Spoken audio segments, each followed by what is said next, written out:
আমি আপনাদের সামনে কোরআন কারীমের সূরাতুল বালাদ তেলাওয়াত করেছি। আল্লাহ তাআলা তৌফিক দিলে এই সূরার আলোকে আপনাদের সামনে দু চারটা কথা আলোচনা করব ইনশাআল্লাহ। এই সূরাটাতে আল্লাহ তাআলা কসম খেয়ে বলেছেন, তিনটা কসম খেয়েছেন। কসম খেয়ে আল্লাহ তাআলা বলেন, মানুষ আমি তোমাদেরকে কষ্টের মধ্যেই বানিয়েছি। আমি তোমাদেরকে কি কষ্টের মধ্যেই বানিয়েছি। দুনিয়াতে তোমরা কষ্ট করবা, এটা স্বাভাবিক। কষ্টের জন্যই আমি তোমাদেরকে বানিয়েছি। দুনিয়া জন্ম কষ্ট, মায়ের পেটে থাকাকালীন কষ্ট শুরু হয়ে গেছে। মায়ের পেটে থাকার কষ্ট, দুনিয়াতে আসার কষ্ট, দুধ পানের সময়ের কষ্ট, এরপরে শিশুকালের কষ্ট, এরপরে পড়াশোনার কষ্ট, এরপরে পরীক্ষার কষ্ট, এরপরে ইন্টারভিউর কষ্ট, এরপরে চাকরির কষ্ট, এরপরে বিয়ে শাদীর কষ্ট, এরপরে বাচ্চা পালার কষ্ট, এরপরে বার্ধক্যের কষ্ট, এরপরে মৃত্যুর কষ্ট। হাজারো কষ্ট পরিবেষ্টিত দুনিয়া। রব্বুল আলামিন বলেন, আমি দুনিয়া বানিয়েছি কষ্টের জন্যই। কষ্ট যদি শুধুই দুনিয়াকে ঘিরে হয়, এই কষ্ট শুধু দুনিয়ার জন্যই হয়, তো দুনিয়া কিছুটা মিলবে, আখিরাত জিরো। আর এই কষ্ট যদি কষ্টের সাথে, দুনিয়ার চলমান কষ্টের সাথে একটুখানি আখিরাতের কষ্টকে সাথে মিলিয়ে নেওয়া যায়, তো মৌত এই কষ্টের জবানিকা, মৌত এই কষ্টের শেষ সীমা। যদি ঈমান ও আমলকে এই কষ্টের সাথে মিলিয়ে নেওয়া যায়, তো মৃত্যুই হলো এই কষ্টের শেষ সীমা। মৃত্যুর পরে মুমিনের আর কোনো কষ্ট হবে না। আর যদি এই কষ্টই জীবনের স্বপ্ন হয়, দুনিয়ায় জীবনের স্বপ্ন হয়, এই কষ্টের পেছনে দ্বীনের কষ্টকে যদি সাথে না নেয়, নামাজের কষ্ট, রোজার কষ্ট, যাকাত দেওয়ার কষ্ট, হজের কষ্ট, গুনাহ থেকে বাঁচার কষ্ট, বলেন আসলে কোন কষ্ট বেশি? নামাজে কষ্ট বেশি না গুনাহ থেকে বাঁচা কষ্ট বেশি?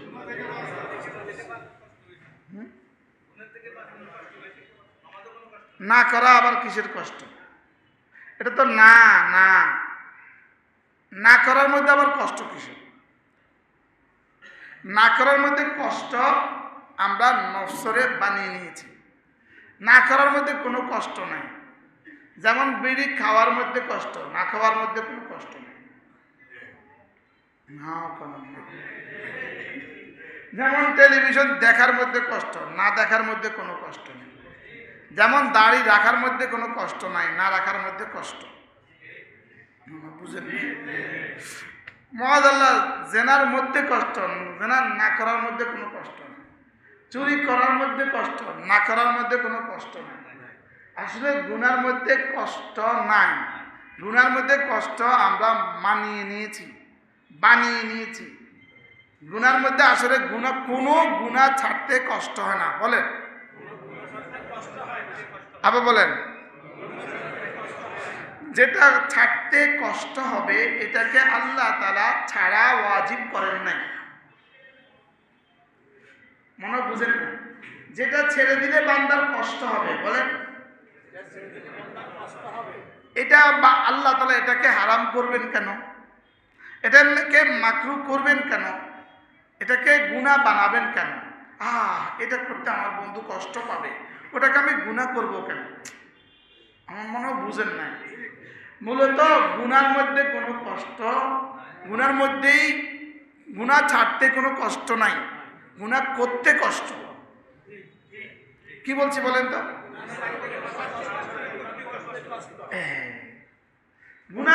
মধ্যে কোনোই কষ্ট নেই। যেমন আমরা দাড়ি রাখছি, জীবনে দাড়ি রাখার জন্য 1 টাকাও খরচ হয় নাই। যারা 40 বছর দাড়ি কামাইছেন, শুধু দাড়ির টাকাটা যদি জমা করতেন তা আপনার 2 বার হজ খরচ হতো। কি আজ থেকে 20 বছর আগে হজের টাকা ছিল 1 লাখ টাকা।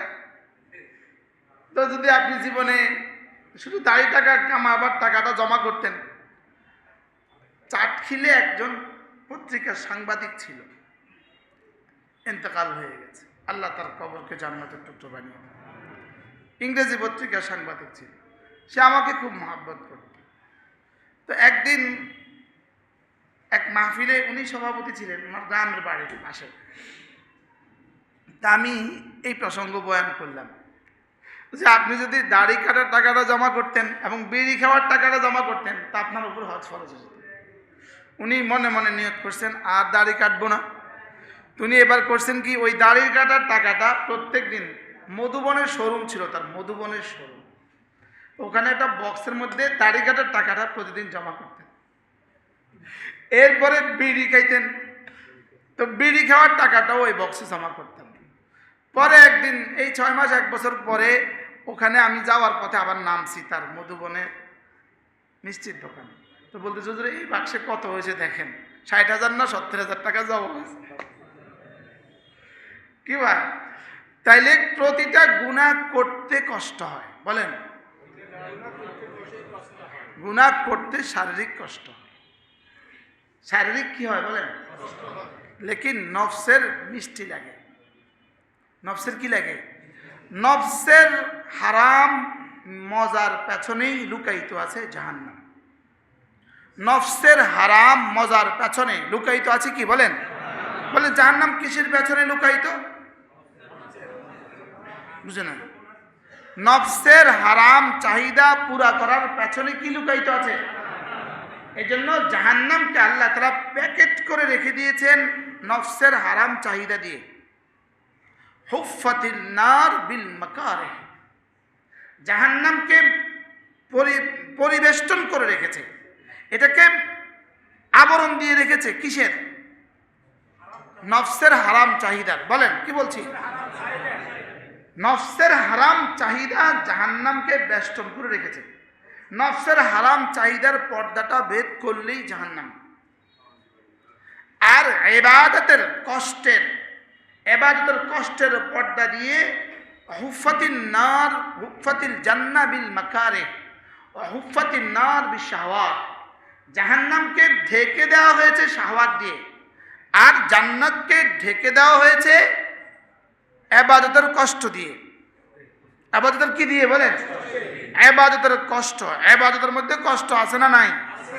ইবাদতের মধ্যে কিছুটা কষ্ট আছে, আছে না নাই? যদি কষ্টই না থাকতে এই মানুষগুলো নামাজে আসে না কেন? হ্যাঁ, ইবাদতের মধ্যে কিছুটা কষ্ট আছে না নাই বলেন? ইবাদতের কষ্ট দিয়ে শীতকালে ফজর নামাজের কষ্টটা কেমন? আরাফা থেকে মুজদালিফা হেঁটে আসার কষ্টটা কেমন? কি আরাফা থেকে মুজদালিফা হেঁটে আসার কষ্টটা কেমন?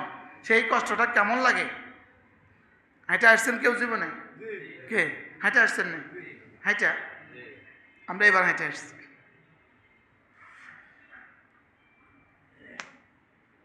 হুফফাতিল জান্নাহ বিল মাকারিহ, কষ্টের পেছনে জান্নাত, আর শাহওয়াতের মিষ্টির পেছনে জাহান্নাম। প্রতিটা গুনার পেছনে জাহান্নাম আছে। বলেন প্রতিটা গুনার পেছনে কি আছে বলেন? প্রতিটা গুনাহ জাহান্নামের অংশ, প্রতিটা গুনাহ জাহান্নামের অংশ। এজন্য গুনাহ জীবনে কখনো কারোর হৃদয়কে শান্ত করে না। গুনাহ দিয়ে হৃদয় শান্ত হইতেই পারে না, বলেন। আর জিকির দিয়ে হৃদয় কখনোই অশান্ত হয় না। সুবহানাল্লাহ বলেন। এজন্য জিকির হলো হৃদয়ের সান্ত্বনার আখেরি ঠিকানা, আর গুনাহ হলো হৃদয়কে আগুন লাগাবার যন্ত্র। বলেন গুনাহ কি? হৃদয়ে আগুন লাগাবার কি? এই মজা ম্যাচ গ্যাস লাইট, গুনাহ হলো আগুন লাগাবার গ্যাস লাইট, কোন গ্যাস। এজন্য আল্লামা ইবনে কাইয়িম আল জাওজিয়্যা আলাইহি রাহমাত তিনি লিখেছেন, আন্নাল মাসিয়া আন্না দারারাল মাআসি লিল কুলুব কা দারারিল সুমুমি বিল আবদান। শরীরের জন্য বিষ যেমন, রূহের জন্য গুনাহ তেমন। কি বলছে বলেন? শরীরের জন্য বিষ কেমন? বিষের কত ফোঁটা শরীরের জন্য উপকারী? বিষের কত ফোঁটা শরীরের জন্য উপকারী? এক ফোঁটাই যথেষ্ট। বিষের এক ফোঁটাই ধ্বংসের জন্য যথেষ্ট, গুনাহের এক ফোঁটাই ধ্বংসের জন্য যথেষ্ট। বলেন নাউজুবিল্লাহ। বলেন সাপের একটা দংশন ধ্বংসের জন্য কি? আগুনের একটা ফোঁটা, একটা স্ফুলিঙ্গ পুরো শহর জ্বালিয়ে ফেলার জন্য যথেষ্ট। ম্যাচের একটা কাঠি পুরো নিউ ইয়র্ককে ধ্বংসের জন্য যথেষ্ট। আল্লাহ আমাদের সবাইকে হেফাজত করে। কি বলছি? বিষের এক ফোঁটা যেমন ধ্বংসের জন্য যথেষ্ট, আগুনের একটা স্ফুলিঙ্গ ধ্বংসের জন্য যেমন যথেষ্ট, ঠিক তেমনি ভাবে এক জাররা গুনাহ পুরা বনি আদমের ধ্বংসের জন্য যথেষ্ট। বলেন নাউজুবিল্লাহ। এই জন্য ইমাম আহমদ ইবনে হাম্বল রাহিমাহুল্লাহ তিনি বলতেন, লা তাস্তাসগির সিগারাত দুনুব, ছোট ছোট গুনাহকেও ছোট মনে করো না। ফাইন্নাল জিবালা মিন সিগারিল হিসা, কারণ বড় বড় পাথরগুলো, পাহাড়গুলো ছোট ছোট পাথরের নুড়ি দিয়েই হয়। ছোট্ট ছোট্ট পাথরের কণা দিয়ে কি হয়? বড় বড় পাহাড়। একটা একটা ফোঁটা দিয়েই সাগর আর মহাসাগর হয়। এক এক ফোঁটা পানি দিয়েই কিন্তু কি সাগর আর মহাসাগর কি দিয়ে হয়েছে? কতগুলো ফোঁটার সমন্বয়ে সাগর আর মহাসাগর, তো কতগুলো বালির সমন্বয়ে এই বালির পাহাড়, কতগুলো ধুলির সমন্বয়ে বালির পাহাড়। ঠিক তেমনি ভাবে গুনাহ, ছোট্ট ছোট্ট গুনাহগুলোই আমাদেরকে গুনার পাহাড় বানিয়ে দিয়েছে। এর বিপরীতে যদি তোমার জিন্দেগি এই ছোট্ট ছোট্ট কিছু তাসবিহাত পড়ো, এগুলো তোমার নেকির পাহাড় গড়ে দিবে। কিভাবে? লা উকসিমু বিহাদাল বালাদ, আল্লাহ তাআলা বলেন আমি এই শহরের কসম খেয়ে বলছি, আমি মক্কা নগরীর কসম খেয়ে বলছি। লা ইয়াহলিফুল মাখলুক ইল্লা বিল্লাহ, মানুষ আল্লাহ ছাড়া আর কারো নামে কসম খেতে পারবে না।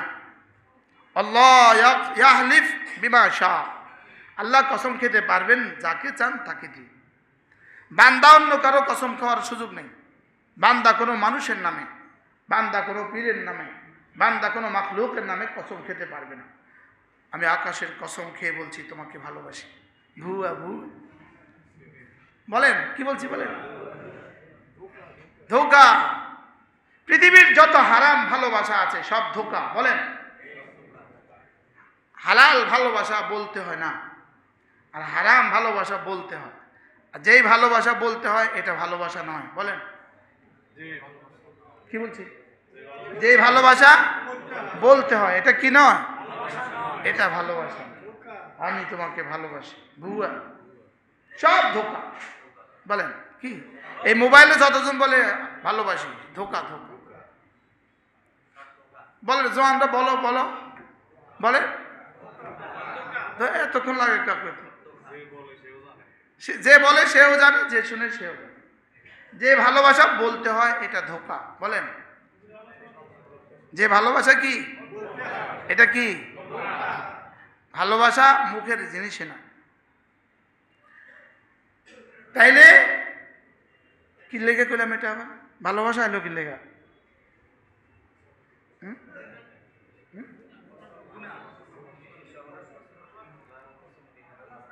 আল্লাহ তাআলা কোনো মাখলুকের কসম খেতে পারবেন, কিন্তু বান্দা, এই জন্য আকাশের কসম আমি তোমাকে ভালোবাসি, ধোঁকা। বলেন বলেন। হারাম ভালোবাসা যত মিষ্টি হোক, যত মজা হোক, যত মজা বাড়বে বুঝবেন যে আপনি তত ধোঁকা খাইতেছেন। আপনি তত কি তত ধোকা খাচ্ছেন। এই জন্য হারাম ভালোবাসার পেছনে কি লুকায়িত আছে? জাহান্নাম লুকায়িত আছে। দুনিয়াতে জাহান্নামের কষ্ট লুকায়িত আছে, আখিরাতে তো জাহান্নাম আছে।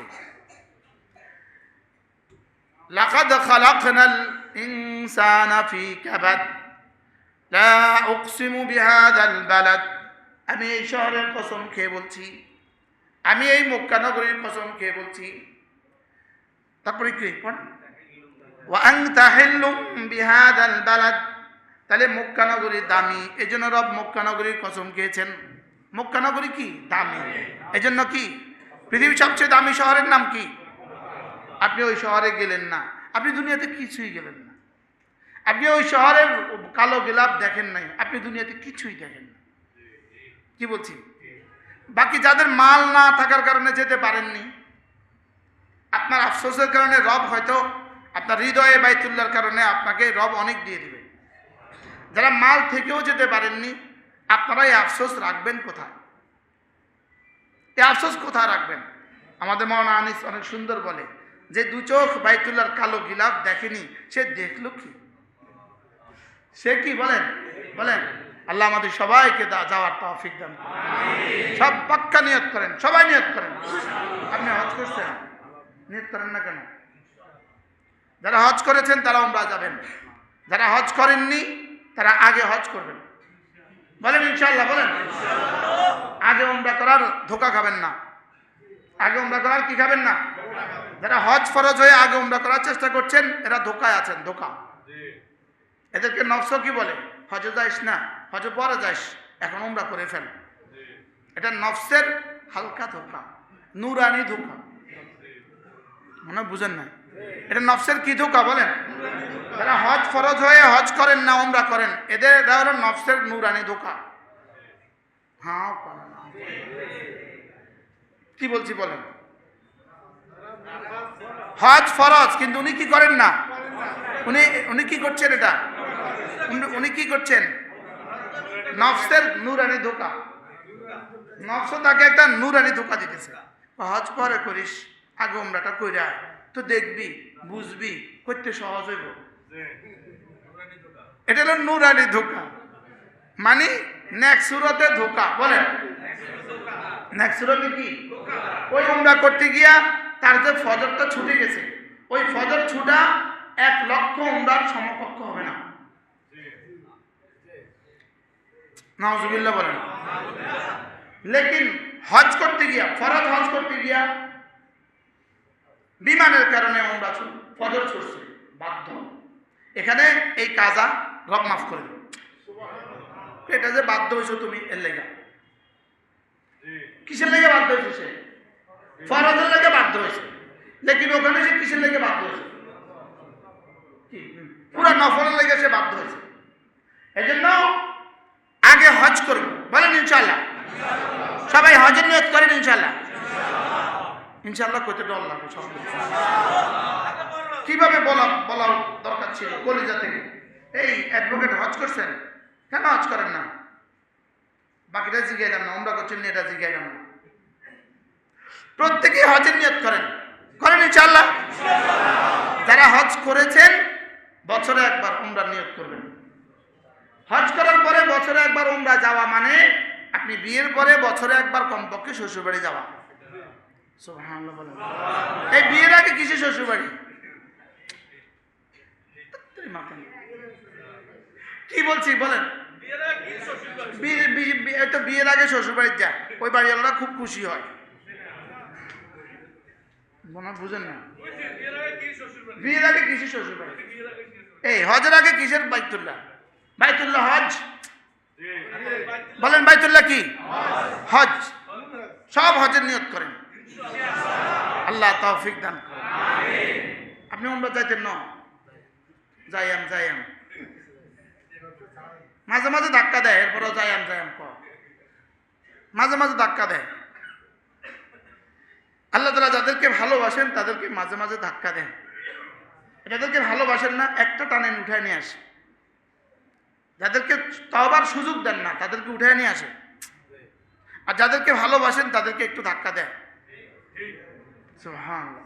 ওকে ব্যাগ গোছাবার টাইম দেয়, সুবহানাল্লাহ বলে। আল্লাহ ওয়ালাদেরকে ব্যাগ গোছাবার কি দেয়? টাইম দেয়। আর বেঈমান আর ফাসিককে টাইম দেয় না, একটা ধাক্কা দেয়। একটা কি দেয়? এক ধাক্কায় কুপকাত, ব্যাস এক ধাক্কায় শেষ। লেকিন আল্লাহ ওয়ালাদেরকে, এজন্য কোনো আল্লাহ ওয়ালাদের জীবনের শেষ সময়ের অসুস্থতা এটা কোনো তার গুনাহের দলিল নয়, বলতে আল্লাহ তাআলা তাকে দামি বানাতে চাচ্ছেন। আল্লাহ তাআলা তাকে কি বানাতে চাচ্ছেন? দামি বানাতে চাচ্ছেন। দামি বানাবার জন্যই এটাকে বলে সবরে ইস্তেরারি। এটাকে বলে আল্লাহ তাআলা তাকে সবর করতে বাধ্য করে দিয়েছেন। সবর করতে বাধ্য করে দিয়েছেন তাকে সাবিরিনদের তালিকায় নাম তোলার জন্য। কি বলছিলাম বলেন? আল্লাহ তাআলা কসম খেয়েছেন বাইতুল্লাহ, যাবো তো বাইতুল্লাহ ইনশাআল্লাহ। আল্লাহ এমন নন। আচ্ছা, এই মুহূর্তে আমি যদি আপনাদের যে কাউকে বলি ভাই জুমার পরে আমি আপনার বাসায় ভাত খাবো, আপনি কি বলবেন? আলহামদুলিল্লাহ কইবেন কি কইবেন না? সাহস করেন না একজনে বলছে হুজুর আমার বাসায় আজকে। তাইলে আমি আপনার বাসায়, আদনা গোলাম যদি আপনার বাসায় যেতে চায়, আপনার দোস্ত যদি আপনার ঘরে যেতে চায়, তা আপনি যদি ওয়েলকাম বলেন, তো রব যদি রবের ঘরে যেতে চায়, রব কি বলবে? সুবহানাল্লাহ বলবেন না? এজন্য হজ করার চেষ্টা করেছে, নিয়ত করেছে, করতে পারে নাই এমন মানুষ ঘটে নাই। হজ করার কেউ চেষ্টা করেছে, নিয়ত করেছে, করতে পারে না এমন হবে না। কিন্তু আমি তার ঘরে যেতে চাই, তিনি আমাকে নিচ্ছেন না, বিষয়টা কি? তিনি তো রহমান, তিনি তো রহিম। কি এত বড় মহানুভব, আমাকে তার ঘরে নিবেন না কেন? তাহলে আমার চাওয়া লাগবে চাওয়ার মতো, বলেন। 26-এ আর সুযোগ নাই, 27-এর জন্য নিবন্ধন করে ফেলবেন। নিবন্ধন করে দোয়া শুরু করে দেন, আল্লাহ আমি তোমার ঘরে যাওয়ার জন্য নিবন্ধন করেছি, পাসপোর্ট করেছি, রব আমাকে সহজ করে দাও। নিয়ত করেন ইনশাআল্লাহ, করেন ইনশাআল্লাহ। লা উকসিমু বিহাদাল বালাদ, যেই শহরের কসম খেয়েছেন রব। সুবহানাল্লাহ। আল্লাহ আমাকে আপনাদেরকে বারবার যাওয়া নসিব করেন। মন চায় এখন জায়গা কি, যখনই যাই তখনই ফিরে আসতে কলিজা ছিঁড়ে যায়। শেষবার যখন বাইতুল্লাহ থেকে বের হই, তখন মন চায় যে আল্লাহরে বলি যে আল্লাহ আমার জান কবজ হয়ে যায়, আমি আর এই ঘর থেকে বের না হই। এটা এত মধুময়, এটা এত মজা। তাহবি ইলাইহি আফইদাতুন নাস, হাজী ইব্রাহিম দোয়া করেছেন, আল্লাহ এই ঘরের সাথে পৃথিবীর সব মানুষের ভালোবাসা সৃষ্টি করে দাও। এক দোয়া। সুবহানাল্লাহ। লা উকসিমু বিহাদাল বালাদ ওয়া ওয়ালিদিন ওয়া আনতা হিল্লুম বিহাদাল বালাদ। এবার বলেন, আমি আপনারও কসম খেয়ে বলছি। সুবহানাল্লাহ বলেন। আশ্চর্য কথা, মাকানের দাম বাড়ে মাকিনের দ্বারা, জায়গার দাম বাড়ে ওই জায়গা অবস্থানকারীর দ্বারা। সুবহানাল্লাহ। কি ভাই বলেন, কি বলছি? জায়গার দাম বাড়ে জায়গায় কি? মাকানের দাম বাড়ে মাকিনের দ্বারা। কখনো মাকিনের দাম বাড়ে মাকানের দ্বারা, কখনো মাকানের দাম বাড়ে মাকিনের দ্বারা। মনে হয় বুঝেন নাই? হ্যাঁ, মনে হয় বুঝেন নাই। কখনো কখনো অবস্থানের কারণে এটা দামি হয়ে গেছে, কখনো কখনো দামি জায়গায় অবস্থানকারীর কারণে ব্যক্তি দামি হয়ে গেছে, কখনো কোনো ব্যক্তির কারণে জায়গার দাম হয়, কখনো জায়গার কারণে ব্যক্তির দাম হয়। আমরা মক্কা শরীফ গেলে আমরা দামি হই না জায়গা দামি হয়? আমরা দামি হই। মনে হয় বুঝেন না। মসজিদে আসলে কি আমি দামি হই না মসজিদ দামি হয়? বুঝছেন তো? বুঝছি, এবার বুঝছি।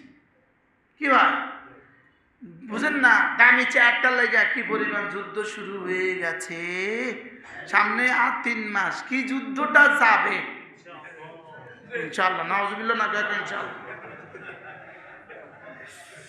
কি যুদ্ধটা করবে, কারণ ওই চেয়ারটা অনেক দামি। ওই চেয়ারটা কি? ওই চেয়ারটা অনেক দামি। যদি নেতাদের দুর্নীতির সুযোগ না থাকতো আর কর্মীদের চান্দার সুযোগ না থাকতো, তো দেখতেন এই চেয়ারটার জন্য যুদ্ধ করে কয়জনে। কি বলছি বলেন? তো দেখতেন এই যুদ্ধ কয়জনে করে, কয়জনে আর সালাম দেয়, কয়জনে আর কি সামনে যা আসবে নিয়ত করেন যে আমি পচে যাব, আমার ভোটটা পচে যাবে, আমি পচবো না। কি বলছি বলেন তো? আমি ভোটটা পচে যাবে, আমি পচবো না, বলেন। হাসরের ময়দানে জিজ্ঞেস করবে না, এই তুই যে অমুককে ভোট দিলি, তুই তো জানতি তোর ভোটটা পচাইলি কেন, এটা কিন্তু জিজ্ঞাসা হবে না। কিন্তু এর বিপরীতে জিজ্ঞেস হবে, আচ্ছা তুই এই পচা মানুষটাকে ভোটটা দিলি কেন, কোনটা জিজ্ঞাসা হবে বলেন বলেন? এই পচা মানুষটাকে তুই ভোট দিলি কেন? তোর সামনে তো একটা ভালো মানুষ ছিল, তুই তাকে ভোট দিলি না কেন? কি তোর সামনে তো এই ভালো মানুষটা ছিল, কমপক্ষে সে নামাজে যেত, তুই তাকে ভোটটা দিলি না কেন? তুই এত পচলি কেন? তাহলে নিজে পচে গেলেও ভোট, আরে ভোট পচে গেলে উল্টাটাই, আপনার মতো আমার উল্টাটাই। বলেন ভোট পচে গেলেও নিজে পচবো না, বলেন। হ্যাঁ, আপনি অনেক দামি, আপনার একটা সিদ্ধান্ত অনেক দামি, আপনার একটা ভোট অনেক দামি। নিউ ইয়র্কের প্রথম মেয়র এক মুসলিম হয়ে গেল।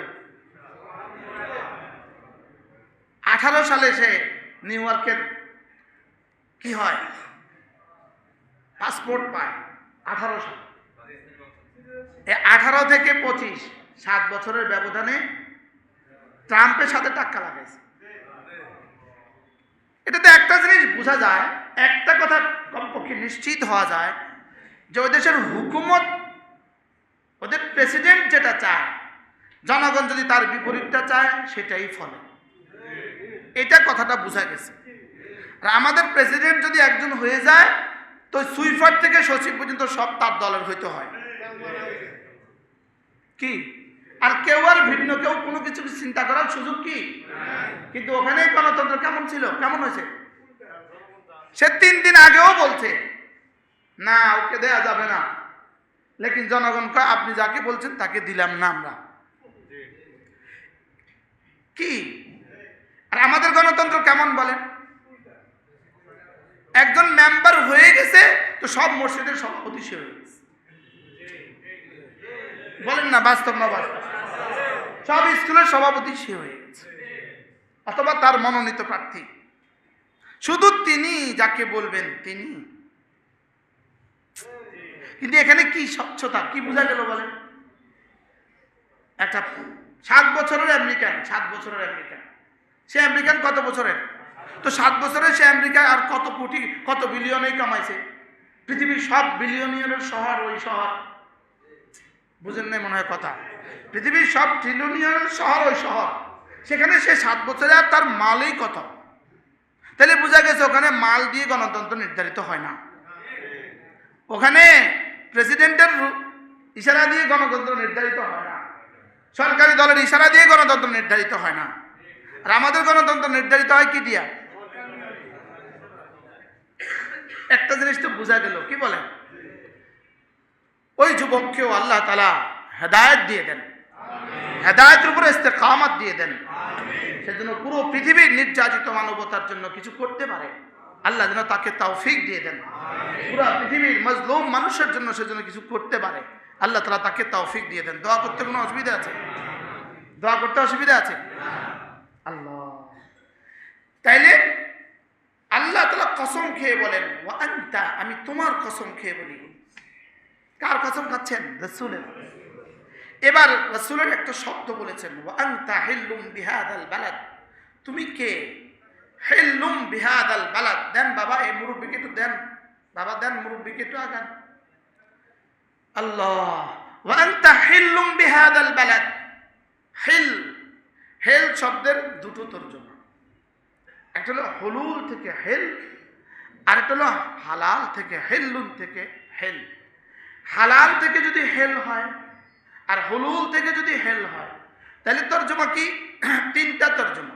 1 নাম্বার, আপনি যেই শহরে অবস্থান করছেন, সুবহানাল্লাহ, আমি এই শহরের কসম খেয়ে বলি এবং আপনার কসম খেয়ে বলি, আপনি যেই শহরে অবস্থান করছেন, সুবহানাল্লাহ। আচ্ছা, কতটা ভালোবেসে রব তার হাবিবের কসম খাচ্ছেন? এটা দিয়ে রব ওই শহরকেও দামি বানালেন, রাসূলকেও দামি বানালেন। এগুলো নিয়ে যদি কথা বলি তো মূল কথা কম হয়ে যাবে। 3 নাম্বার কসম, ওয়ালিদিন, আমি বাবার কসম খেয়ে বলি। ওয়ালিদ মানে বাবা, ওয়ালাদ মানে সন্তান। ওয়ালিদিন ওয়া মা ওয়ালাদ, ও হেল্লের কথাটা বললাম না কেন? ওয়ালিদিন ওয়া মা ওয়ালাদ, আমি পিতার কসম খেয়ে বলি, আমি সন্তানের কসম খেয়ে বলি। পিতা মানে আদম আলাইহিস সালাম, আর সন্তান মানে পুরো বনি আদম। সুবহানাল্লাহ। তাহলে রব কিন্তু আপনারও কসম খেয়েছেন। সুবহানাল্লাহ, আমার কসম খেয়েছেন। ওয়ালিদিন ওয়া মা ওয়ালাদ। এবার রব্বুল আলামিন বলেন লাকাদ খালাকনাল ইনসানা ফি কাবাদ, অবশ্যই আমি মানুষ বানিয়েছি। লাকাদ খালাকনাল ইনসানা, আমি মানুষকে বানিয়েছি ফি কাবাদ, কষ্টের মধ্যেই বানিয়েছি। আমি মানুষকে কিসের মধ্যে বানিয়েছি? কষ্টের মধ্যেই বানিয়েছি। সে কষ্ট করবে, এটা স্বাভাবিক। সারা দুনিয়ার সমস্ত জানোয়ার কষ্ট করে, লেকিন এই কষ্ট আর মানুষের কষ্টের মধ্যে ভিন্নতা আছে। আছে না নাই? গরু ঘাস খাইতে কিছুটা কষ্ট হয়, কষ্ট। গরুও প্রসব করতে কিছুটা কষ্ট হয়, কষ্ট। লেকিন মানুষের কষ্ট আর গরুর কষ্টের মধ্যে বেশ কম। আছে না নাই? আল্লাহ তাআলা বলেন আমি মানুষকে কষ্টের মধ্যেই বানিয়েছি, কষ্টের মধ্যেই বানিয়েছি। মানুষকে আমি কষ্টের মধ্যেই বানিয়েছি। তাহলে কষ্ট আমার জীবনের স্বাভাবিক অধ্যায় না অস্বাভাবিক অধ্যায়? স্বাভাবিক। বলেন কি? তাহলে আমার চাকরির কষ্ট এটা স্বাভাবিক, আমার দোকানের কষ্ট এটা স্বাভাবিক, আমার ব্যবসার কষ্ট এটা স্বাভাবিক। সবগুলো স্বাভাবিক কষ্ট যদি আমি মেনে নিতে পারি, তাহলে নামাজের জামাতের সাথে নামাজ এটাও স্বাভাবিক। কি হয়? জামাতের সাথে নামাজ ছাড়া আর কি ইবাদত আছে আমার আজকের দিনে? আজকের এই দিনে আমার মূল কাজ কি? আমার কালকের দিনে মূল কাজ কি? কালকে তো আমার রোজা নাই, হজ নাই, যাকাতও নাই, তাহলে তো কালকে আমার মূল কাজ কি? তাইলে যেন রব বলেন তোমাকে আমি এতটা কষ্টের মধ্যে বানিয়েছি, নামাজের কষ্টটাও তুমি তোমার সঙ্গে নিয়ে নাও।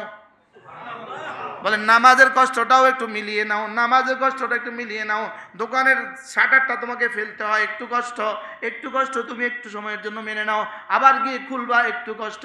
শুধু এই জন্য দোকানে আসে না, মসজিদে আসে না, নামাজ শাটার নামাতে উঠাতে কষ্ট। মনে হয় বুঝেন নাই? এরকম মানুষ আছে না নাই? বলে কারণ দোকানে এভাবে মাল সাজাইছে, কারণ রাস্তা তো উনি দোকান দিয়ে রাস্তা অর্ধেক দখল করে রাখছে।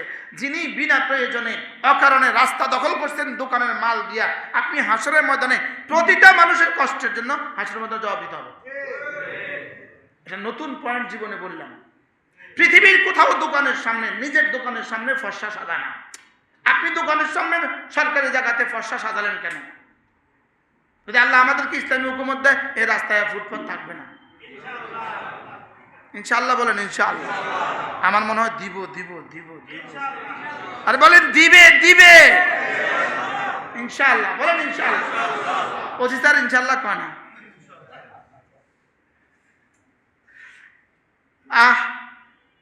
কালকে আমি কোন প্রসঙ্গ যাব, শুধু যুবকদের সামনে বয়ান করেছি কালকে দুপুরবেলা, যেখানে 20 থেকে 30-এর বাইরে কোনো মানুষ ছিল। আমি ওদের সামনে আমি আমাদের ইসলামের পরিকল্পনা বলেছি। পরিকল্পনা যে ইসলাম কি দিতে পারে, শুনো ইসলাম কি দিবে। ইসলাম যেদিন আসবে সেদিন প্রথম কাজ করবে, সমস্ত কর্মচারীদের, সরকারি কর্মচারীদের বেতন ভাতা বাড়িয়ে দিবে। ইন্নালিল্লাহ কন্যা ইনশাআল্লাহ। আচ্ছা, বেতন ভাতা বাড়িয়ে না দিয়ে যদি বলি দুর্নীতি করবেন না, তো ওর বাচ্চা পড়াবে কি দিয়া? মনে হয় বুঝেন না। তো ভাড়া দিবে কি দিয়া? ও তোমার বিরুদ্ধে বিদ্রোহ করতে বাধ্য হবে। প্রথম দিন হবে বেতন ভাতা বাড়াবো বলে। এরপরে কি করবেন? 2 নম্বরে সমস্ত দ্রব্যমূল্য নিয়ন্ত্রণ। বেতন বাড়িয়ে দিলাম সরকার, বাড়ি ভাড়াওয়ালা ভাড়া বাড়ায় দিল। এবার লাভ কি হলো? যেই কপাল সেই মাথা। বাস্তব না বাস্তব? তাহলে বেতন ভাতা যেমন বাড়াতে হবে, শতভাগ নিয়ন্ত্রণ করতে হবে। বিশেষ করে 3টা: তেল, গ্যাস, বিদ্যুৎ। বলেন সর্বোচ্চ ভর্তুকি দিতে হবে এই 3টাতে। আর এটা বাড়ায় দিলেন মানে জীবনের প্রতিটা সেক্টরকে আপনি বাড়ায় দিলেন। কি বলছি বলেন? জীবনের প্রতিটা অধ্যায়কে আপনি বাড়ায় দিলেন। তাই এটাকে নিয়ন্ত্রণ করতে হবে। এরপরে এই দুইটা যদি নিয়ন্ত্রিত হয়ে যায়, 3 নম্বরে দুর্নীতিতে ব্রেক কষেন। সবাই বলবে গুড অ্যান্ড ওয়েল, ভালো, বুঝেন না কিছু। সবাই বলবে এই না, এটাই না হুকুমত দরকার, মনে হয় বুঝেন না। আল্লাহ দিয়ে দাও একবার, জাতি দেখুক ইসলাম কি পারে। ইসলাম যে পারে এর উপরে আমার একটা বয়ান আছে, পারলে শুনে নেবেন। ইসলাম পারবে ইনশাআল্লাহ, বলেন ইনশাআল্লাহ। ইসলাম পারবে। ইসলাম কি? ইসলাম পারবে ইনশাআল্লাহ, বলেন ইনশাআল্লাহ। আল্লাহ একবার দিয়ে দাও, একবার দিয়ে দাও। আল্লাহ এদেশের ইঞ্চি, পৃথিবীর 1 ইঞ্চি জায়গা হবে না যেখানে ইসলাম পুষবেন না। একটা ঘর মাশরিক থেকে মাগরিব, শিমাল থেকে জুনুব, পৃথিবীর কোনো ঘর হবে না কাঁচা আর পাকা যেখানে ইসলাম পুষবে না। ইসলাম আসবেই আসবে, বলেন ইনশাআল্লাহ, বলেন ইনশাআল্লাহ। তাদের ইনশাআল্লাহ কত ডর লাগে। আরে ইনশাআল্লাহ, সাদ্দাকতা ইয়া রাসূলুল্লাহ, রাসূল আপনি যা বলেছেন সত্য বলেছেন, রাসূল আপনি যা বলেছেন সত্য বলেছেন। হোয়াইট হাউসে কালেমার পতাকা উড়বেই উড়বে ইনশাআল্লাহ, বলেন ইনশাআল্লাহ। ইনশাআল্লাহ ইসরায়েল ধ্বংস হবেই হবে ইনশাআল্লাহ। পৃথিবীতে একজন মানুষ বেঈমান থাকবে না, একজন মানুষ পৃথিবীতে বেঈমান থাকবে না ইনশাআল্লাহ। এই বিশ্বাস আমাদের আছে, রাসূল যা বলেছেন তাই হবে, বলেন ইনশাআল্লাহ। এটার সূচনা, এটার দিকেই পৃথিবী এগুচ্ছে, এটার দিকেই পৃথিবী কি এগুচ্ছে। লা উকসিমু বিহাদাল বালাদ ওয়া ওয়ালিদিন ওয়া আনতা হিল্লুম বিহাদাল বালাদ ওয়া ওয়ালিদিন ওয়া মা ওয়ালাদ লাকাদ খালাকনাল ইনসানা ফি কাবাদ। আমি তোমাকে কষ্ট সহিষ্ণু করে বানিয়েছি, কষ্ট তুমি সইতে পারবা এজন্যই বানিয়েছি, তুমি কষ্ট করবা এজন্যই বানিয়েছি, তোমাকে কষ্টের ভিতর দিয়েই আমি বানিয়েছি। গাছগুলো কোনো কষ্ট করতে হয় না, গাছের কোনো কষ্ট আছে? হ্যাঁ, আজীব বিষয় না। জানোয়ারগুলো তেমন কোনো কষ্ট করতে হয় না, জানোয়ারগুলো তেমন কোনো কষ্ট করতে হয় না। আমি তোমাকে কষ্টের মধ্যেই বানিয়েছি, তুমি কষ্ট করবে এটা স্বাভাবিক। তোমার কষ্টের সাথে শুধুই ঈমান ও আমল, কষ্টটাকে একটু মিলিয়ে নাও। সুবহানাল্লাহ। তোমার আর বেশি কষ্ট আমি তো তোমাকে বেশি কষ্ট দেই নাই। লা ইউকাল্লিফুল্লাহু নাফসান ইল্লা ওয়াসআহা। আমি তো তোমাকে সীমার বাইরে কোনোদিন কষ্ট দেই নাই। সীমার বাইরে যেটা কষ্ট তুমি উঠিয়েছো, কষ্ট আমি দেই নাই। আমি তো রাত 3টা বাজে তোমার উপরে নামাজ ফরজ করি নাই। আশ্চর্য না? ঘুম থেকে উঠে এতটা কষ্ট করে ঘুম থেকে তুমি উঠবা, তখন তো আমি 10 রাকাত নামাজ চাপায়া দেই নাই, আমি 2 রাকাত চাপিয়ে দিয়েছি। শুধু তোমার কষ্ট হবে বলে সেখানে আমি 2 রাকাত দিয়েছি। সুবহানাল্লাহ বলেন। এত কষ্ট করে 7.5 লাখ টাকা খরচ করে তুমি বাইতুল্লাহতে যাবা, উচিত তো ছিল বাইতুল্লাহর তওয়াফ 70 বার দিয়ে দিতাম, লেকিন তুমি পারবা না, এজন্য 70 বার না দিয়ে 7 বার দিয়েছি। বলে তাহলে 2 বার দিল না কেন? তাহলে তো বেশি সুবিধা হইতো। এত সুবিধা হলে নেকি হইতো না, এই জন্য এত সুবিধাও দেই নাই। আরে সুবহানাল্লাহ, আশ্চর্য কথা না?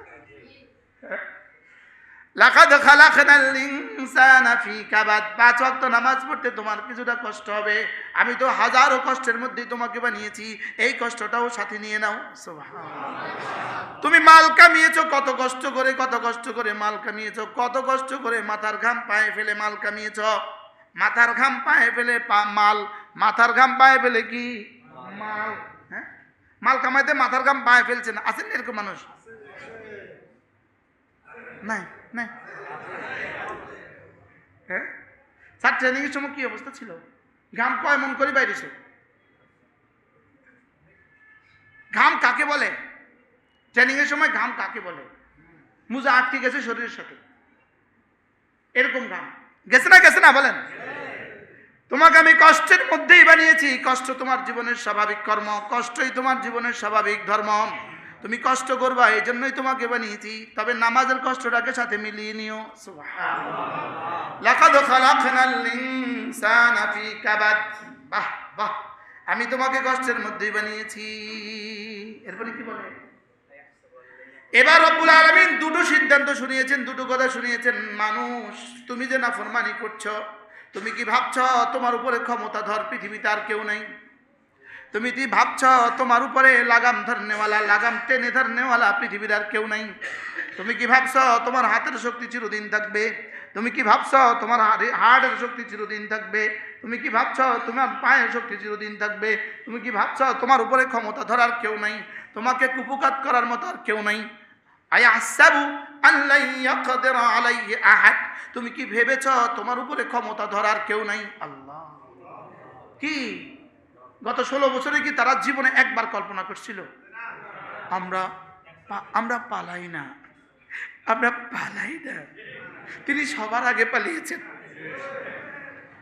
কি বলছে না বলেন? তিনি সবার আগে পালিয়েছেন। তিনি আমরা পালাই না। আমরা এখনো চোখ ঘুরান খা। আমি গত 16 বছরে কিছু কইলেই হোসেন ভাই আর ইসমাইল ভাই আমার দিকে চোখ ঘুরাইতো, হুমায়ুন ভাই, এই তিনজন আমার দিকে চোখ ঘুরাইতো। চোখ ঘুরাইতো কি লিগা? হুজুর আল্লাহর রাস্তায় নিজে বাঁচেন, আম করে বাঁচান। শুধু তো আমার দিকে হোসেন ভাই হুজুর নিজে বাঁচেন, আম করে বাঁচান। আলহামদুলিল্লাহ আমরা আছি, তারা নাই। আলহামদুলিল্লাহ বলেন।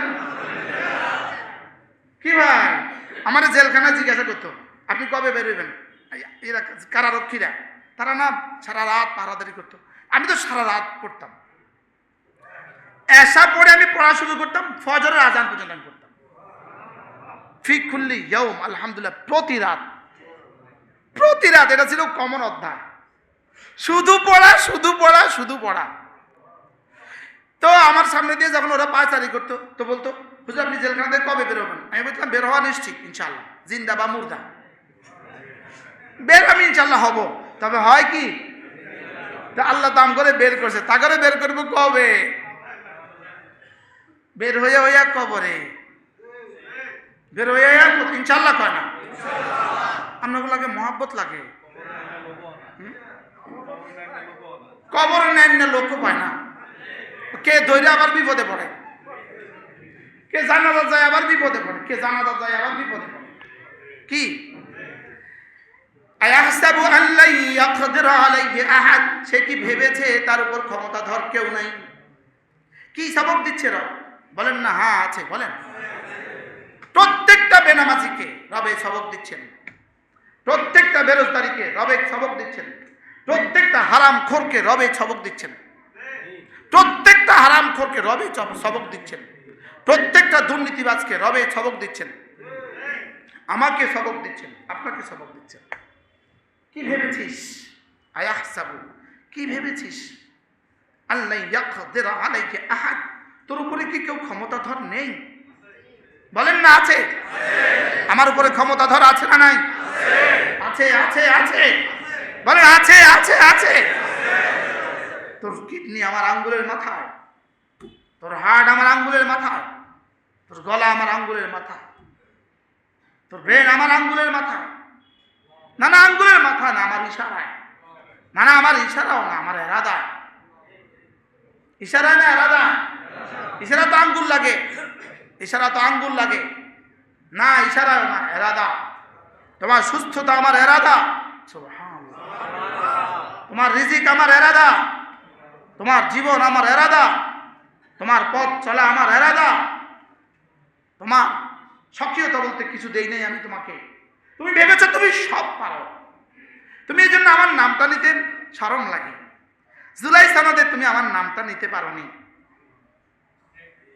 আপনাদের পুরো লক্ষ্মীপুর জেলা থেকে একজন জুলাই সনদে যাওয়ার দুর্ভাগ্য হয়েছে, সেই দুর্ভাগ্য হলাম আমি।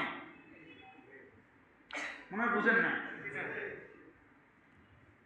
সেখানে আমি বলছিলাম এই সনদ দিয়ে কি হবে, এই সনদ আর কি হবে, যেই সনদে বিসমিল্লাহির রহমানির রহিম লেখার মতো সৌভাগ্য যাদের হয় নাই, যেই সনদে ইসলাম শব্দ একবার উচ্চারিত হয় নাই, যে সনদে আল্লাহ শব্দ একবার উচ্চারিত হয় নাই, যেই সনদে মহান স্রষ্টা, মহান দয়া রবের অনুগ্রহ এক শব্দ উচ্চারিত হয় নাই, যে শব্দে মুসলিম উম্মার কথা একবার আসে নাই, সেই সনদ এ জাতির জন্য কি দিবে এটা বুঝাই যায়। কুল্লু আমরিন যিবালিন লাম ইউবদা বিবিসমিল্লাহি ফাহুয়া আকতা, রব্বে করিম বলেন, রাসূল বলেন, প্রত্যেক যে কাজ যেটা বিসমিল্লাহ ছাড়া শুরু হবে সেটা আকতাউ, সেটা লেজ কাটা, সেটা কখনোই বরকতপূর্ণ হবে না। রাসূল যাকে আকতা বলেছেন, আকতা বলেন, আকতা বলেছেন, সেটা আর কি হবে, সেটা আর বরকতপূর্ণ হবে কিভাবে? আমাদের লিখতে শরম লেগেছে, বিসমিল্লাহির রহমানির রহিম লিখি কিভাবে? হ্যাঁ, এটা কিভাবে লিখি, এটা কিভাবে লিখি, এটা কিভাবে বলি? শরম, এটা কি, এটা শরম, এটা লিখি কিভাবে? কি আল্লাহ তাআলার আল্লাহ শব্দ বলা শরম, বিসমিল্লাহ বলা শরম, আলহামদুলিল্লাহ বলা শরম, আসসালাতু ওয়াসসালামু আলা রাসূলিল্লাহ বলা শরম, শরম লাগে।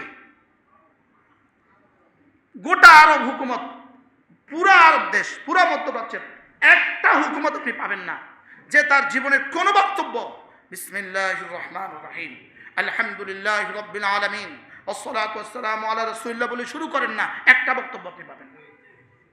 ওরা মরে গেছে দুনিয়া থেকে, আর তোমরা বিসমিল্লাহ ছেড়ে দিয়ে তোমরা কামিয়াব হয়ে গেছো। বুঝেন না কিছুই। বিসমিল্লাহ ছেড়ে দিয়ে তোমরা সফল হয়ে গেছো। বিসমিল্লাহ ছেড়ে দিলেই সভ্যতা, বিসমিল্লাহ ছেড়ে দিলেই সভ্যতা। পৃথিবীর সমস্ত খ্রিস্টান রাষ্ট্র তাদের বাইবেলের উপরে হাত দিয়ে কি করতে পারে? শপথ নিতে পারে। তোমরা পারো না, তোমরা পারো না। তারা তাদেরটা বলতে পারে, তোমরা পারো না। হিন্দুরা হিন্দুদেরটা বলতে পারে, তোমরা পারো না। খ্রিস্টানরা খ্রিস্টানদেরটা বলতে পারে, তোমরা পারো না। ইহুদিরা ইহুদিদেরটা বলতে পারে, তোমরা পারো না। তারা মেকিয়া ধোঁকা বলতে পারে, তোমরা চিরসত্যটা বলতে পারো না।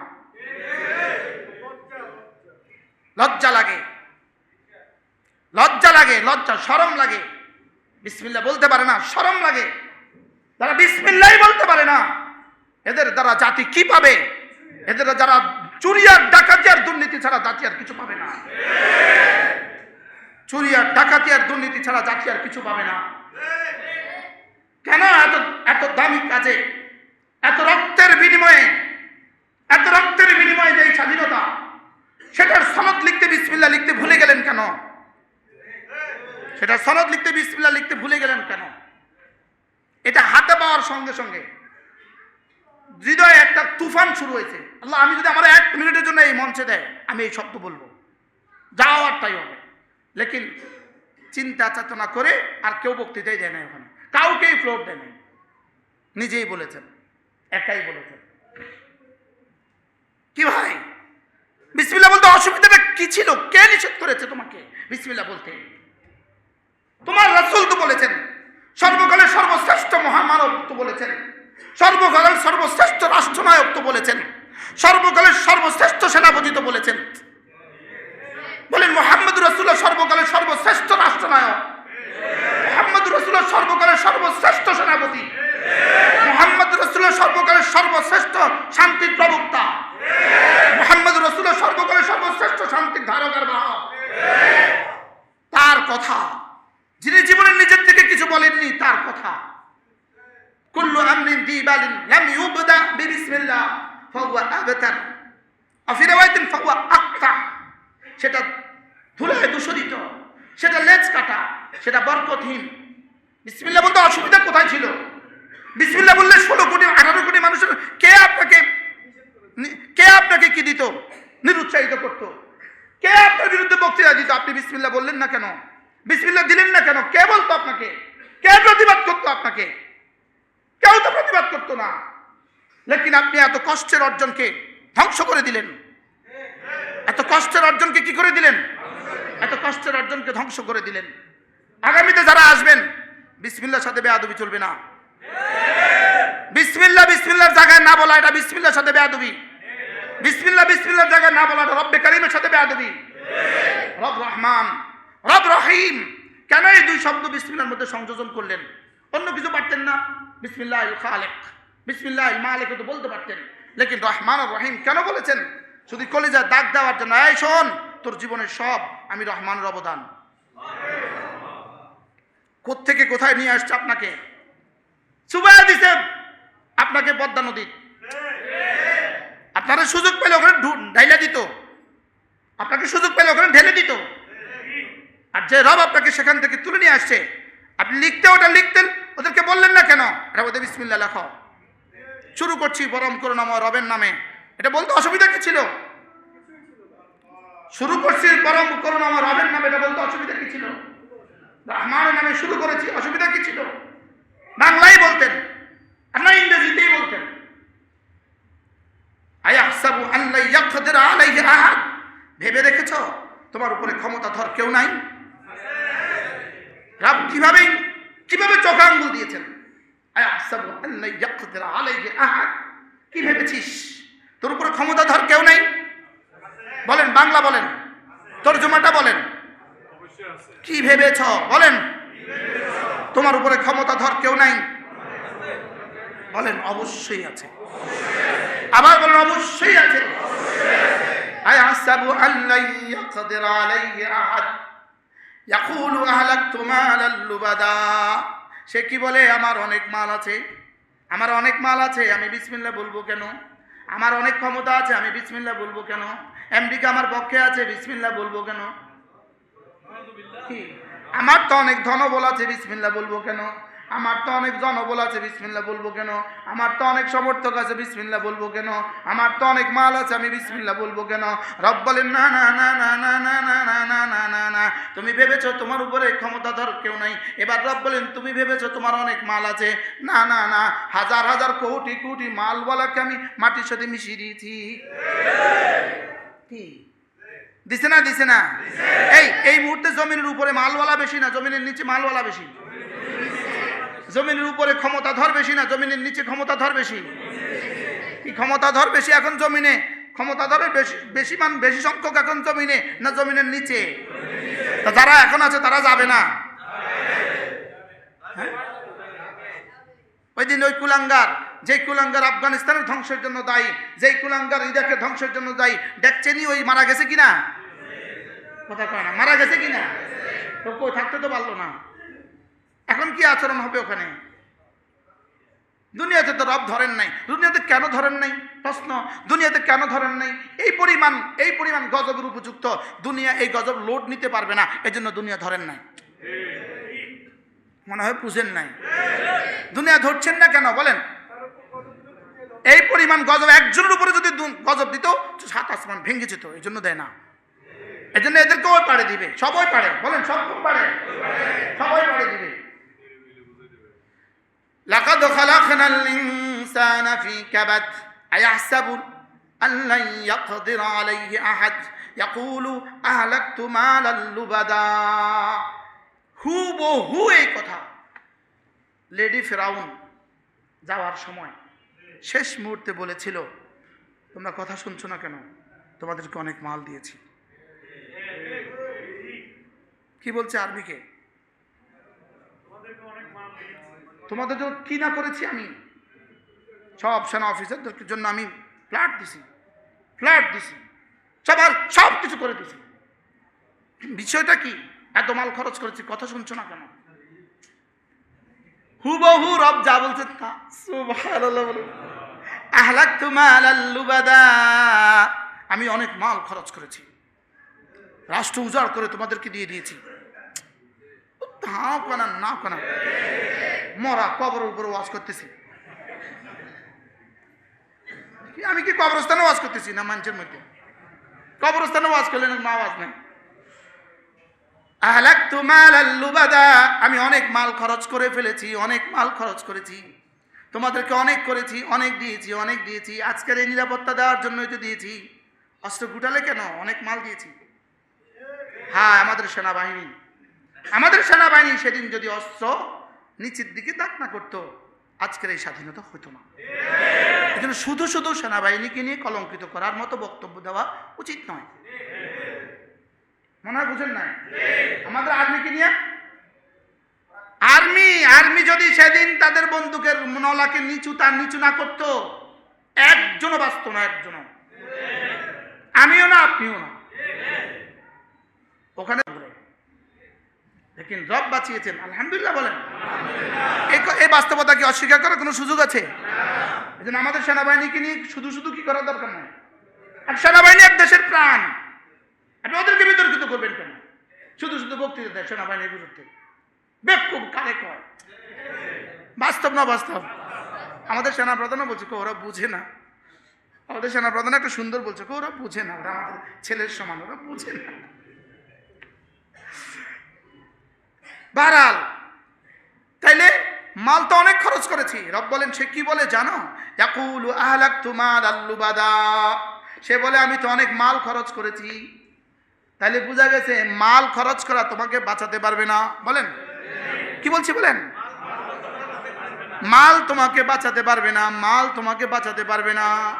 পড়ো তো, আলহাকুমুত তাকাসুর, আলহাকুমুত তাকাসুর, আলহাকুমুত তাকাসুর হাত্তা যুরতুমুল মাকাবির, কাল্লা সাউফা তা'লামুনা সুম্মা কাল্লা সাউফা তা'লামুন, কাল্লা লাউ তা'লামুনা ইলমাল ইয়াকিন। হ্যাঁ, আমি যেটা বলছিলাম এটাতে সূরাত না। হুমাজা পড়েন তো, হুমাজা।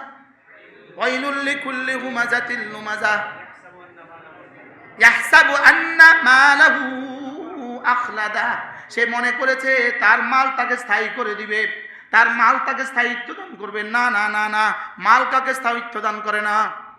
বলেন মাল কাউকে কি করে না? তাহলে যমুনার মালিক করোনা আক্রান্ত হয়ে মারা যেত না? মাল যদি স্থায়িত্ব দান করতো, যমুনার মালিক করোনা আক্রান্ত হয়ে মারা যেত না? মাল যদি স্থায়িত্ব দান করতো, মাল যদি স্থায়িত্ব দান করতো, সিটি গ্রুপের মালিক বাংলাদেশে মারা যেত না? সে মনে করেছে মাল তাকে স্থায়িত্ব দিবে। রব্বুল আলামিন বলেন না না না, মা ইউগনি আনহু মালুহু ওয়া মা কাসাব। আল্লাহ, কোন সূরা? শব্দ আপনারা পারেন তো দেখি, সব সব। ওই বাচ্চাকে লাভ, ওই বাচ্চাকে লাভ। সুবহানাল্লাহ, দেখছেন নি? তাব্বাত ইয়াদা আবি লাহাব ওয়া তাব্বা মা আগনা আনহু মালুহু ওয়া মা কাসাব। মাল তাকে বাঁচাতে পারেনি, তার অর্জন তাকে বাঁচাতে পারেনি, তার ক্ষমতা তাকে বাঁচাতে পারেনি, তার অর্জন তাকে বাঁচাতে পারেনি, তার কামাই তাকে বাঁচাতে পারেনি, তার মাল তাকে বাঁচাতে পারেনি। কয়বার পড়ছেন জীবনে আর? হ্যাঁ, জীবনে মনে হয় আজকেই বুঝছেন। বাস্তব না বাস্তব? মা ইউগনি আনহু মালুহু ওয়া মা কাসাব, নাকি মা আগনা আনহু মালুহু ওয়া মা কাসাব। তার মাল এবং তার অর্জন তাকে বাঁচাতে পারেনি, তার কোনো উপকার দিতে পারে নাই। এখন বলুন তো দেখি, এদের মালগুলো তাদেরকে এখন কি উপকার দিচ্ছে? হ্যাঁ, কে কে জবাব দিছে? সেঁসা বাড়াইছে। ওই ইউটিউবে মানুষ ডিকশনারি খুঁজবে, হুজুর কইছে সেঁসা, সেঁসা অর্থ কি? সেঁসা বাড়াইছে। বলেন সেঁসা কি? পিঠা বাড়াইছে, পিঠাই বাড়াইছে। মা আগনা আনহু মালুহু ওয়া মা কাসাব আহলাকতু মালাল লুবাদা আয়াহসাবু আন লাম ইয়ারাহু আহাদ। এবার রব বলেন, এত বড়াই কি দিয়ে করছো? তোমার চোখ তো আমি দিয়েছি। আচ্ছা, এক প্রশ্নের, শুধু এক প্রশ্নের জবাব দেন। বিসমিল্লাহ লিখছো না তুমি, লিখো নাই তুমি। যে চোখ দিয়ে পিএইচডি করেছো, সেই চোখটা কে দিয়েছে? আর এটা যদি না থাকতো তুমি কি কি করতা? আচ্ছা বলুন তো দেখি, পয়েন্টটা কত মারাত্মক। আমাদের কাছে মনে হচ্ছে কি রে, এটা কি, লেকিন আসলে ধাক্কাটা কত? আসলে ধাক্কাটা কত? তুই ভাবছিস তুই একটা কিছু করে ফেলেছিস, কার চোখ দিয়ে করেছিস? ওটা তো আমি দিয়েছি। সুবহানাল্লাহ বলেন। আলাম নাজআল লাহু আইনাইন, আমি কি তোকে দুটো চোখ দেই নাই? বলতে অসুবিধা কি? 1988 সালে গেঞ্জি হাঁটাতে সৈয়দ আনোয়ার হোসেন তাহেরি আল জাবেরি ওয়াজ করছিল। এই ওয়াজে তিনি এই অংশটা তেলাওয়াত করেছেন। কোন সালে? 88 সালে। আব্বা ছিলেন সভাপতি, আমরা শ্রোতাদের তালিকায় খেরে বসা। গত বছরের আগের বছর সৌদি আরবে এক জায়গায় আমার দাওয়াত ছিল, ওই জায়গায় হুজুরের দাওয়াত ছিল। হুজুর ওখানে গিয়ে বলতেছে, আমাকে বলতেছে, ভাতিজা কেমন আছো? আমি বলছি হুজুর আলাম নাজআল লাহু আইনাইন ওয়া লিসানান ওয়া শাফাতাইন। বলছে ভাতিজা মানে কি? 88 সালে এই ওয়াজ আপনার থেকে শুনে মুখস্থ করছিলাম। মাশাআল্লাহ ভাতিজা, মাশাআল্লাহ। আব্বার বয়সে না, আব্বার বয়সী সমসাময়িক। আল্লাহ হুজুরকে সুস্থতার হায়াত দান করুন। আলাম নাজআল লাহু আইনাইন, আমি কি তোমাকে দুটো চোখ দেই নাই? বলেন, নিজে বলেন, বলেন হ্যাঁ দিয়েছে, বলেন। আচ্ছা, যিনি দিয়েছেন তিনি আবার নিতেও পারেন কিনা? দিতে তো 1 বছর লাগছে, দিতে 1 বছর লাগছে মায়ের পেটে, লেকিন নিতে লাগবে না 1 সেকেন্ড। কি বাস্তব না বাস্তব? নিতে লাগবে না কি? আমার এই চোখ তো গেছিল গা, এখানে গ্লাস ঢুকছে, এখানে গ্লাস ঢুকছে, এখানে গ্লাস ঢুকছে, অ্যাক্সিডেন্টে সব শেষ। ভাবছি জীবনে আর কখনো এই চোখ ফিরে আসবে না। রব আবার ফেরত দিচ্ছে, দিয়ে এবার পরীক্ষা নিচ্ছেন, দেখি এটা সহি ইস্তেমাল করো কিনা। না আমি আবার উঠাই নেব, এটা সহি ইস্তেমাল করো কিনা, দেখি দেখি সহি ইস্তেমাল করো। আলাম নাজআল লাহু আইনাইন, আমি কি তোমাকে দুটো চোখ দেই নাই? ওয়া লিসানান, একটা জিহ্বা কি আমি দেই নাই? ওয়া শাফাতাইন, দুটো ঠোঁট আমি কি দেই নাই? সুবহানাল্লাহ। বলেন হ্যাঁ দিয়েছে, দিয়েছে, দিয়েছে, বলেন। কে কে কে কি দিয়েছে? দু চোখ কে দিয়েছেন? দু ঠোঁট কে দিয়েছেন? একটা জিহ্বা কে দিয়েছেন? এবার রব বলেন এটা যেমন সত্য, সামনের অংশটাও সত্য হবে। ওয়াহাদাইনাহুন নাজদাইন, আমি তোমাকে দুটো রাস্তা আমি দেখিয়েছি, জান্নাতের রাস্তা আমি দেখিয়েছি, জাহান্নামের রাস্তা আমি দেখিয়েছি। আমি তোমাকে মসজিদের রাস্তাও দেখিয়েছি, আমি তোমাকে মাজারের মন্দিরের রাস্তাও দেখিয়েছি, আমি তোমাকে মাজারের রাস্তাও দেখিয়েছি, মসজিদের রাস্তাও দেখিয়েছি। ওয়াদাইনাহুন নাজদাইন, আমি তোমাকে জান্নাতের রাস্তাও দেখিয়েছি, আমি তোমাকে জাহান্নামের রাস্তাও দেখিয়েছি। একটা চলবা সোজা জান্নাতে চলে আসবা, আরেকটা চলবা সোজা জাহান্নামে চলে যাবা। মসজিদের সামনে দোকান, আপনি মসজিদে আজান দিলে আসেন না। আপনি ভাবেন তো আপনি কার সাথে যুদ্ধ করলেন? এরকম যুবক আছে না নাই? এবার এক যুবক আমার সাথে হজে গিয়েছে, আমার কামরায় ছিল। সে ব্যবসায়ী হিসাবে ছোট ব্যবসায়ী, ঢাকাতে তার ছোট্ট একটা ওষুধের দোকান। সে দোকানটা বন্ধ করে আমার সাথে হজে গেছে। পুরো 45 দিন 40 দিন সে আমার খুব খেদমত করছে, ভীষণ খেদমত করছে।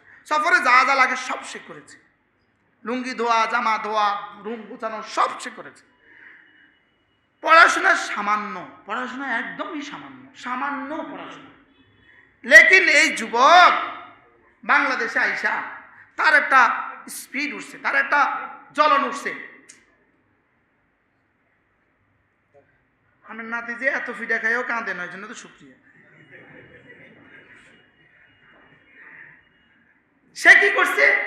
সে ফজরের নামাজের ক্যাম্পেইন শুরু করেছে। সুবহানাল্লাহ বলেন, যে আমি ফজরে জাগাবো, ফজরে জাগাবো।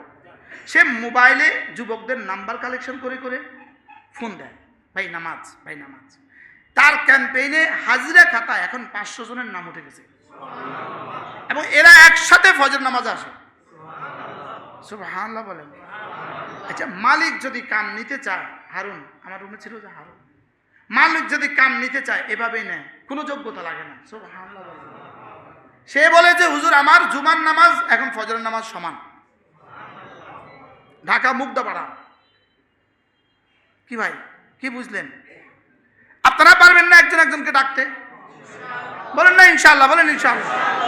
আপনি আপনার আজান হলে আপনার দোকান আপনি বন্ধ করে দেন, আপনি আপনার কর্মচারীটা নিয়ে মসজিদে চলে আসেন। আল্লাহর কসম খেয়ে বলি ঠকবেন না, ঠেকবেন না। বলেন না ইনশাআল্লাহ। আল্লাহ, আমি তোমাকে দুটো রাস্তা দেখিয়েছি, দুটো রাস্তা। আলাম নাজআল লাহু আইনাইন ওয়া লিসানান ওয়া শাফাতাইন ওয়া হাদাইনাহুন নাজদাইন। এতটা বলে আল্লাহ তাআলা বলেন ফালাকাতা আমাল আকাবা। আকাবা মানে ঘাটি, পাহাড়ের চূড়া কেউ বলে আকাবা, পাহাড়ের তলদেশ কেউ বলে আকাবা, পাহাড়ের দুই পাহাড়ের মধ্যখানের গিরিপথ কেউ বলে আকাবা, দুই পাহাড়ের মধ্যখানের গুহা কেউ বলে আকাবা। তো আল্লাহ তাআলা বলেন ফালাকাতা আমাল আকাবা। হায় মানুষ, তুমি কেন ঢুকে যাচ্ছ না? আযাব থেকে বাঁচার জন্য ঘাটিতে কেন ঢুকছো না? সুবহানাল্লাহ। আযাব থেকে বাঁচার জন্য কি আছে? ঘাটি আছে। দুশমন হামলা করছে, আপনি ঘাটিতে ঢুকে গেছেন। দুশমন হামলা করছে, আপনি ঘরে ঢুকে দরজা লাগায় দিয়েছেন। এটা হলো ঘাটি। এটা হলো কি? আরে চূড়ায় উঠে গেছেন, এটা হলো ঘাটি। আল্লাহ তাআলা বলেন ফালাকাতাহামাল আকাবা, তুমি ঘাটিতে কেন ঢুকছো না? ঘাটিতে কেন ঢুকছো না? তাইলে বোঝা গেছে দিন মানে জাহান্নাম থেকে বাঁচার ঘাটি। সুবহানাল্লাহ বলেন, বলেন দিন মানে জাহান্নাম থেকে বাঁচার কি? তাহলে এবার বলেন নামাজ জাহান্নাম থেকে বাঁচার ঘাটি। বলেন রোজা জাহান্নাম থেকে বাঁচার কি ঘাটি? মসজিদ জাহান্নাম থেকে বাঁচার ঘাটি। সুবহানাল্লাহ বলেন। আজ থেকে মসজিদে আসবো তো ইনশাআল্লাহ? 5 ওয়াক্ত ইনশাআল্লাহ। ফজরের নামাজ, বিশেষ করে ফজরের নামাজ। আনোয়ার আমাদের ছোট ভাই আর্মিতে ছিল, রিটায়ারমেন্ট আসছে, নিয়ত করেন হজের ইনশাআল্লাহ। মাশাআল্লাহ। হ্যাঁ কাম হয়ে গেছে আমার। কি তাহলে আমরা কি শুনছি বলেন? দিন জাহান্নাম থেকে বাঁচার কি? আবার বলেন দিন জাহান্নাম থেকে বাঁচার কি ঘাটি। তাইলে দিন কি শুধু মসজিদের বিষয় না, আরো কিছু বিষয় আছে না? ওনার কয় না শুধু মসজিদে আসার বিষয় দিন না, আরো কিছু আছে। তাহলে মসজিদেও আসবো, দিন বলতে যা বোঝায় সব করব। বলেন ইনশাআল্লাহ। আল্লাহ আমাদের সবাইকে তৌফিক দান করেন। ভাবছিলাম পুরো সূরাটা শেষ করে ফেলবো, পারছি না তো, পারতেছি না। ফালাকতাহামাল আকাবা ওয়ামা আদরাকা মাল আকাবা। আপনি কি জানেন আকাবা কি? এবার আকাবা কি এটা বর্ণনা শুরু হয়ে গেছে সূরার শেষ পর্যন্ত। আল্লাহ তাআলা আমাদের সকলকে বোঝা মানা সহজ করে দেন। সকলে বলেন আমিন। আল্লাহ তাআলা আমাদেরকে দিন মতো চলা সহজ করে দেন। হ্যাঁ আপনি পচে গেলেও, ভোট পচে গেলেও একটা স্লোগান এটা শিখতে পারেন না? কি স্লোগান? ভোট পচে গেলেও আমি বসবো না। বলেন এই স্লোগান নিয়ে বাড়ি যাবেন ইনশাআল্লাহ। আল্লাহ আমাদের সবাইকে তৌফিক দান করেন। সুবহানাল্লাহি ওয়া বিহামদিহি সুবহানাকাল্লাহুম্মা ওয়া বিহামদিক আশহাদু আল্লা